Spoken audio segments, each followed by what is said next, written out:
Bihar election ಆದ್ಮೇಲೆ ಬದಲಾವಣೆ ಇದೆಯಾ ಸರ್ ನಮ್ಮ ಸ್ಟೇಟಲ್ಲಿ? 100% ಡೌಟ್ ಇದೆ. ಇವಾಗ ಹೇಳಿಲ್ವಾ, ಸಿದ್ದರಾಮಯ್ಯನ ಮಗ ಹೇಳಿದ್ದಾರೆ, ಡಿ ಕೆ ಶಿವಕುಮಾರ್ ಯಾಕೆ ಟೆಂಪಲ್ ರನ್ ಮಾಡ್ತಾ ಇದ್ದಾರೆ? ಎರಡೇ ತಿಂಗಳಲ್ಲಿ ಅವರೊಂದು 20 ದೇವಸ್ಥಾನಕ್ಕೆ ಹೋಗಿದ್ದಾರೆ. ಎರಡು ತಿಂಗಳಲ್ಲಿ 20 ದೇವಸ್ಥಾನ. ಇಲ್ಲಿ ಸಿದ್ದರಾಮಯ್ಯ ಅವ್ರದ್ದೊಂದು meeting, dinner party meeting, breakfast meeting Parameshwar ಅವ್ರದ್ದು. ಅಲ್ಲ, ನನಗನ್ಸುತ್ತೆ ಸರ್ಕಾರನೇ ಬಿದ್ದೋಗ್ಬೋದು ಅವ್ರ ಜಗಳದಲ್ಲಿ. ಹೌದು, ನಾವೇನು ಯಾವುದೋ ಇದು ಮಾಡಲ್ಲ. ನಮ್ಮ ಸುರೇಶ್ ಗೌಡ್ರೆಲ್ಲ ಹೇಳಿದ್ದಾರೆ, ಈ ಸರಿ ಯಾವುದು ಏನು ಇರಬಾರ್ದು. ಎಲೆಕ್ಷನ್ಗೆ ಬಿಜೆಪಿ ರೆಡಿ.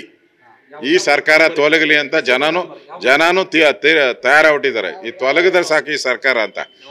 ಕಿತ್ತಾಡ್ಲಿ ಅವ್ರು, ಫಸ್ಟು ಅವರ ಗೊಂದಲಗಳು ಇದೆಯಲ್ಲ ಕಿತ್ತಾಡ್ಲಿ, ಆಮೇಲೆ ನಾವು ಯೋಚನೆ ಮಾಡ್ತೇವೆ. ನವೆಂಬರ್ ಡಿಸೆಂಬರ್ ಅಲ್ಲಿ ಈ ಸರ್ಕಾರದಲ್ಲಿ ಕ್ರಾಂತಿ ಆಗುತ್ತೆ, ಅದು ಪಕ್ಕಾ. ಬಿಹಾರ್ ಎಲೆಕ್ಷನ್ ಆದ್ಮೇಲೆ ಬದಲಾವಣೆ ಇದೆಯಾ ಸರ್ ನಮ್ಮ ಸ್ಟೇಟಲ್ಲಿ? 100% ಡೌಟ್ ಇದೆ. ಇವಾಗ ಹೇಳಿಲ್ವಾ, ಸಿದ್ದರಾಮಯ್ಯನ ಮಗ ಹೇಳಿದ್ದಾರೆ, ಡಿ ಕೆ ಶಿವಕುಮಾರ್ ಯಾಕೆ ಟೆಂಪಲ್ ರನ್ ಮಾಡ್ತಾ ಇದ್ದಾರೆ? ಎರಡೇ ತಿಂಗಳಲ್ಲಿ ಅವರೊಂದು 20 ದೇವಸ್ಥಾನಕ್ಕೆ ಹೋಗಿದ್ದಾರೆ. ಎರಡು ತಿಂಗಳಲ್ಲಿ 20 ದೇವಸ್ಥಾನ. ಇಲ್ಲಿ ಸಿದ್ದರಾಮಯ್ಯ ಅವ್ರದ್ದೊಂದು meeting, dinner party meeting, breakfast meeting Parameshwar ಅವ್ರದ್ದು.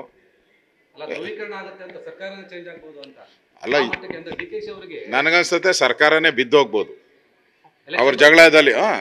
ಹೌದು, ನಾವೇನು ಯಾವುದೋ ಇದು ಮಾಡಲ್ಲ. ನಮ್ಮ ಸುರೇಶ್ ಗೌಡ್ರೆಲ್ಲ ಹೇಳಿದ್ದಾರೆ, ಈ ಸರಿ ಯಾವುದು ಏನು ಇರಬಾರ್ದು. ಎಲೆಕ್ಷನ್ಗೆ ಬಿಜೆಪಿ ರೆಡಿ. ಈ ಸರ್ಕಾರ ತೊಲಗಲಿ ಅಂತ ಜನನು ತಯಾರಾಗ್ಬಿಟ್ಟಿದ್ದಾರೆ. ಈ ತೊಲಗಿದ್ರೆ ಸಾಕು ಈ ಸರ್ಕಾರ ಅಂತ. ಕಿತ್ತಾಡ್ಲಿ ಅವ್ರು, ಫಸ್ಟು ಅವರ ಗೊಂದಲಗಳು ಇದೆಯಲ್ಲ ಕಿತ್ತಾಡ್ಲಿ, ಆಮೇಲೆ ನಾವು ಯೋಚನೆ ಮಾಡ್ತೇವೆ. ನವೆಂಬರ್ ಡಿಸೆಂಬರ್ ಅಲ್ಲಿ ಈ ಸರ್ಕಾರದಲ್ಲಿ ಕ್ರಾಂತಿ ಆಗುತ್ತೆ, ಅದು ಪಕ್ಕಾ.